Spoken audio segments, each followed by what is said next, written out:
இன்று பிறந்தநாள் காணும் இனிய உள்ளங்களின் நல்ல எண்ணங்கள் வெற்றி பெற்றிட MDBfixer சேனலின் இனிய பிறந்தநாள் நல்வாழ்த்துக்கள். MDBfixer சேனலை இதுவரைக்கும் நீங்கள் சப்ஸ்கிரைப் பண்ணாமல் இருந்தீங்கன்னா சப்ஸ்கிரைப் பண்ணுங்கள், லைக் பண்ணுங்கள், ஷேர் பண்ணுங்கள் மற்றும் கமெண்ட்ஸ் பண்ணுங்கள். மறக்காமல் பெல் ஐக்கானை கிளிக் பண்ணி ஆல் கொடுங்க. அப்போ தான் அடுத்தடுத்து போடுற வீடியோ உங்களுக்கு நோட்டிஃபிகேஷனில் வரும். இப்போ இந்த வீடியோவில் of HP primer motor self primer motor வந்து பார்த்திங்கன்னா சர்வீஸ். இதுக்கு வந்து பார்த்திங்கன்னா ஃபஸ்ட்டு பேக் சைடில் இருக்க அந்த ஃபேன் கவர் 3 ஸ்க்ரூ இருக்குங்க, அது லூஸ் பண்ணி கழட்டி எடுத்து ரிமூவ் பண்ணிவிடுங்க. அதுக்கு அடுத்தது ஃபேன் இருக்குங்க, அதுக்கும் ஸ்க்ரூ லூஸ் பண்ணிங்கன்னா அந்த ஃபேனும் தனியாக வந்துடுங்க. இந்த மோட்டர் வந்து பார்த்திங்கன்னா ரொம்ப நாளாக சத்தமாக ஓடினதாகவும் அடுத்து வந்து இந்த மாதிரி ஜாமானதாகவும் சர்வீஸ்க்கு வந்திருக்கு. அதனால் வந்து பார்த்திங்கன்னா பேக் சைடில் இருக்கிற பேரிங் எப்படி இருக்குன்னு பார்க்குறதுக்கோசரம் பேரிங் கப்பை கழட்டணும். நீட்டமான ஸ்டெட் போல்ட்டு 3 இருக்குங்க. அதுக்கு வந்து பார்த்திங்கன்னா கொஞ்சம் நேரம் ஆயிலில் ஊற போட்டு அதுக்கப்புறமே லூஸ் பண்ணுங்கள், ஃப்ரீயாக இருக்கும். லூஸ் பண்ணிவிட்டு நீங்கள் வந்து பார்த்திங்கன்னா ஒரு சின்ன சுற்றிலையோ அல்லது கட்டை சுற்றிலையோ தட்டினீங்கன்னா அந்த பேரிங் கேப் வந்து பார்த்திங்கன்னா ரிமூவ் ஆகிடும். அதுக்கு அடுத்தது கோர் அந்த கீழே இருக்க பார்த்தீங்கன்னா பெட்டு அதில் வந்து சுற்றில தட்டினீங்கன்னா கொஞ்சம் கேப் விடும், திருப்பி விட்டு நம்பி அந்த கோரை தனியாக பிரித்து எடுத்துக்கோங்க. கழட்டுறதுக்கு முன்னாடி நீங்கள் எல்லாம் மார்க் பண்ணிக்கோங்க. சீட்டிங் மாறினுச்சுன்னா உங்களுக்கு போல்ட் செட் ஆகாது. பேரிங் ரொம்பவுமே டைட்டாக இருக்குங்க. கோர்லேருந்து பேரிங் கழட்டினதுக்கப்புறம் அதாவது லோடர் ரொம்ப டைட்டாக இருக்குங்க. பாருங்கள் அசையலை. இது வந்து பார்த்திங்கன்னா பேரிங் ப்ராப்ளமாகவும் இருக்கலாம் அல்லது முன்னாடி ஏதாவது ஜாம் ஆகிருக்கலாம் மாட்டி. இப்போ வந்து பார்த்திங்கன்னா எம்பலர் செக்ஷனை கழட்டலாம். அதுக்கு வந்து பார்த்திங்கன்னா 8 சைஸ் ஸ்பேனரில் 3 போல்ட் இருக்குங்க, அதை ரிமூவ் பண்ணுங்கள். லூஸ் பண்ணிவிட்டு லைட்டாக சுற்றியில் தட்டினீங்கன்னா உங்களுக்கு வந்து பார்த்திங்கன்னா இந்த முன்னாடி கேப்பு பிரிஞ்சிடும். கவனமாக எடுங்க, ஆயில் சீல் கிழிஞ்சிட போகுது. அதாவது பேக்கிங் வாஷர் இதில் வந்து பார்த்திங்கன்னா ஒரு பிளாஸ்டிக் பீஸ் மாதிரி மாட்டிருக்குங்க, நல்லா ஹெவியாகவே மாட்டிருக்கு. அடுத்தது இன்னும் டைட்டாகவே இருக்குது. இந்த எம்பலர் கழட்டி பார்த்தா தான் பேக் சைடில் தான் மாட்டிருக்கான்னு பார்க்கலாம். எம்பலரில் வந்து தேய்மானம் இல்லை, சேக்கு கேப்லாம் கரெக்டாக இருக்குங்க. இந்த எம்பலர் கழட்டணும்னா அதில் 2 மரம் இருக்குங்க, அதாவது அந்த 8 சைஸ் ஸ்பேனர் கழட்டணும் பார்த்திங்கன்னா முன்னாடி அந்த போல்ட்டை போட்டு நீங்கள் லெவலாக 2 பக்கமும் தைட்டுச்சிங்கன்னா அந்த எம்பலர் தனியாக பிரிஞ்சு வருங்க. என்னுடைய சேனலுக்கு இப்போ தான் ஃபஸ்ட்டு வரீங்கன்னா மறக்காமல் சப்ஸ்கிரைப் பண்ணுங்கள். இந்த வீடியோ ஸ்கிப் பண்ணாமல் பாருங்கள். பிடிச்சிருந்தால் லைக் பண்ணுங்கள், ரொம்ப பிடிச்சிருந்துச்சின்னா உங்கள் ஃப்ரெண்ட்ஸுங்களுக்கு ஷேர் பண்ணுங்கள். பாருங்கள் பேக் சைடில் ஒரு கேரி பேக் மாட்டியிருக்குங்க, அதனாலையும் டைட்டாக இருக்குது. இப்போ வந்து பார்த்திங்கன்னா லோடர் எப்படி சுற்றுன்னு பார்க்கலாம். பாருங்கள் இந்த வாட்டர் சீல் வர இடத்துல உங்களுக்கு குப்பைகளும் நூலும் சுற்றி கிடக்குது, அதையும் க்ளீன் பண்ணிக்கலாம். இது ஆயில் சீல் நல்லா இருக்குங்க, அதாவது இந்த வாட்டர் சீல் நல்லா இருக்குது. அதனால் வந்து வாட்டர் சீல் மாற்ற தேவையில்ல. பேரிங்கும் ஃப்ரீயாக இருக்குது. அதுக்கு வந்து பார்த்திங்கன்னா க்ரீஸ் மட்டும் இல்லாதனால கொஞ்சம் சவுண்ட் வந்துருக்கு. பேரிங் ஃப்ரீயாக இருக்கனால நம்ம வந்து பார்த்திங்கன்னா சேக் இல்லாத காரணத்தினால க்ரீஸ் போட்டுக்கலாம். இப்போ எம்பலரில் இருக்கிற அந்த போல்ட்டை ரிமூவ் பண்ணிட்டு தனியாக எடுத்து வச்சுருங்க.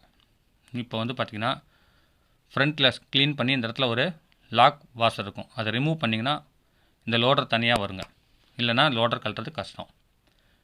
இந்த ஆயில் சீல் எப்படி மாற்றுறதுன்னு சொல்லிட்டு என்னுடைய சேனலில் டிஸ்கிரிப்ஷனில் லிங்க் கொடுத்துருக்கேன், அதையும் போய் பாருங்கள். இப்போ பேக் சைடு வந்து பார்த்திங்கன்னா 62/2ங்கிற பேரிங் இருக்குது. அதில் இருக்கிற அந்த சீல்டை கழட்டிட்டு நீங்கள் க்ரீஸ் அப்ளை பண்ணிக்கோங்க. இந்த லோடர் கழட்ட முடியாத காரணத்தினால ஃப்ரண்ட் சைடும் வந்து பார்த்திங்கன்னா க்ரீஸ் பண்ணணும். அதனால் வந்து சீல்டை மட்டும் தனியாக கழட்டி அதுக்கும் க்ரீஸ் போட்டுக்குங்க. பேக் கவருக்கும் கொஞ்சம் க்ரீஸ் போட்டுக்குங்க, அதாவது பேரிங் ஸ்டெப்புக்கு. இப்போ வந்து பார்த்திங்கன்னா டெஸ்டர் வச்சு அந்த சீல்டை நம்பி எடுத்து நோஸ் பிளேயரில் வளைச்சி பிச்சு எடுத்துடலாம். அது மெலிசாக தான் இருக்கும், ஈஸியாக கழட்டிடலாம்.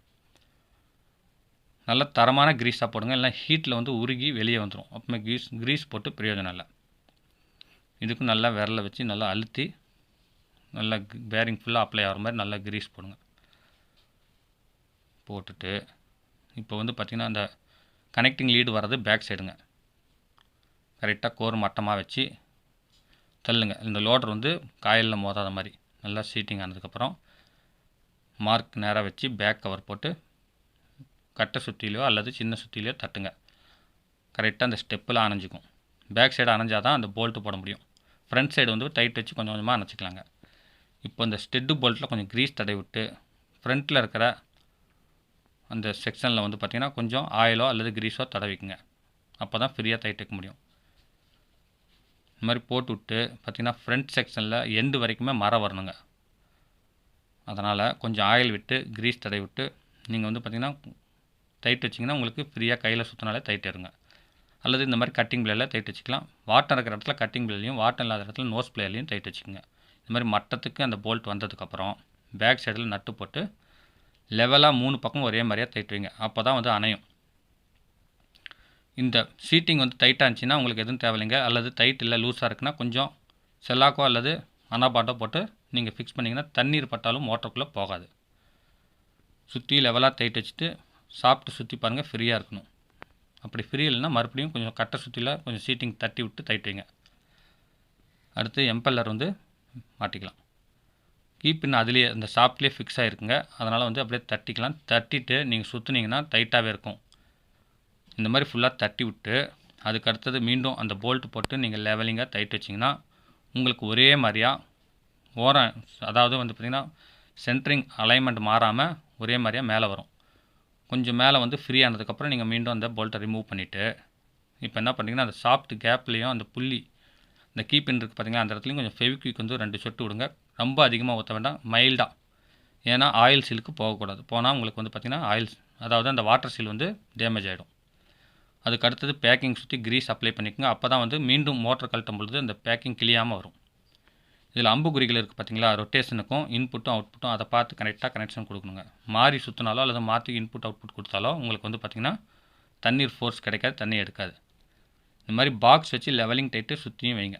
3 பக்கமும் ஒரே மாதிரியாக. ரொம்ப ஓவர் டைட் வச்சிங்கன்னா இந்த போல்ட்டு கட் ஆகிறதுக்கு கூட வாய்ப்பு இருக்குது. நீங்கள் லீக்கேஜ் ஆகாமல் இருந்தால் போதும், மைல்டாக டைட் வச்சாலே போதும். நார்மல் டைட்டு, கை டைட்டு போட்டு ரொம்ப நம்பி டைட் வைக்க வேண்டாம். என்னுடைய சேனலில் இந்த மோட்டார் சர்வீஸ் வீடியோ இல்லாமல் வீட்டு உபயோகப் பொருட்கள் சர்வீஸ், கைவினைப் பொருட்கள் செய்கிறது, பிவிசி பைப் கம்பெனி சம்மந்தப்பட்ட வீடியோஸ், பிவிசி பைப் கைவினைப் பொருட்கள் செய்கிறது, ஆர்ஓ சர்வீஸ், சமையல் வீடியோஸ், மைக்ரோவேவ் ஓவன் சமையல், தொட்டாங்குச்சி ஸ்பூன்ஸ்னு எக்கச்சக்கமான வீடியோஸ் அப்லோட் பண்ணிக்க. எல்லாமே யூஸ்ஃபுல்லாக இருக்கும், மறக்காமல் போய் பாருங்கள். இப்போ வந்து பார்த்திங்கன்னா அந்த ஃபேனை மாட்டி விட்டு மட்டத்துக்கு தட்டி டைட் வைங்க. வெளிப்பக்கம் இழுக்க வேண்டாம், முடிஞ்ச அளவுக்கு மோட்டர் பக்கம் உள்ளே தள்ளிக்குங்க. எங்கேயாவது மோதுதான்னு பார்த்துட்டு அடுத்து ஃபேன் கப் போட்டு டைட் வச்சுக்கோங்க. ஃபேன் கப் வந்து பார்த்திங்கன்னா நல்லா டைட் வைக்கணுங்க. அது டைட் சரியாக வைக்கலைன்னா உங்களுக்கு மோட்டர் ஓடும்போது வைப்ரேஷன் சவுண்ட் வருங்க. அடுத்தது ரக்கை வந்து பார்த்திங்கன்னா கொஞ்சம் ஒதுங்கும் பொழுது ரக்கையில் மோதுனுச்சுன்னா, அதாவது அந்த ஃபேன் ரக்கையில் மோதுனுச்சுன்னா அது பெண்ட் ஆகி உங்களுக்கு மோட்டர் கூலிங் ஆகாமல் போகிறதுக்கும் வாய்ப்பு இருக்குங்க. இப்போ வந்து கண்டினியூட்டியை செக் பண்ணிக்கலாம். ஏதாவது டேமேஜ் இருக்கா, காயிலில் வந்து அவுட்டில் சப்ளை வருதான்னு மோட்டர்.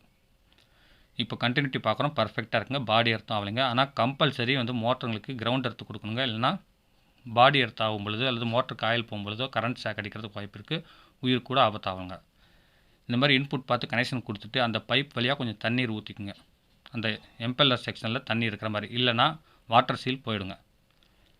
இப்போ வந்து ரன் பண்ணி பார்க்கலாம். இப்போ எல்லாமே லைன் கொடுத்து தொட்டியில் வாஷ் விட்டாச்சு.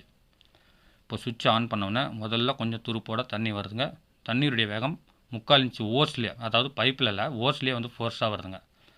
சைடில் பார்த்தீங்கன்னா வாட்டர் சீலும் பர்ஃபெக்டாக இருக்குங்க, லீக்கேஜ் எங்கேயும் இல்லைங்க. மோட்டார் சவுண்டே இல்லாமல் ஸ்மூத்தாக தண்ணீர் ஃப்ளோவும் அதிகமாக வருதுங்க. இந்த வீடியோ பார்த்து வீட்டில் முயற்சி செஞ்சிங்கன்னா எப்படி இருக்குன்னு கமெண்ட்ஸ் பண்ணுங்கள். இந்த வீடியோ பிடிச்சிருந்தால் லைக் பண்ணுங்கள், ரொம்ப பிடிச்சிருந்துச்சுன்னா உங்கள் ஃப்ரெண்ட்ஸுங்களுக்கு ஷேர் பண்ணுங்கள். மீண்டும் அடுத்த வீடியோவில் சந்திக்கும் வரை உங்களிடமிருந்து விடைபெறுவது உங்கள் எம் தௌலத் பாஷா. வணக்கம்.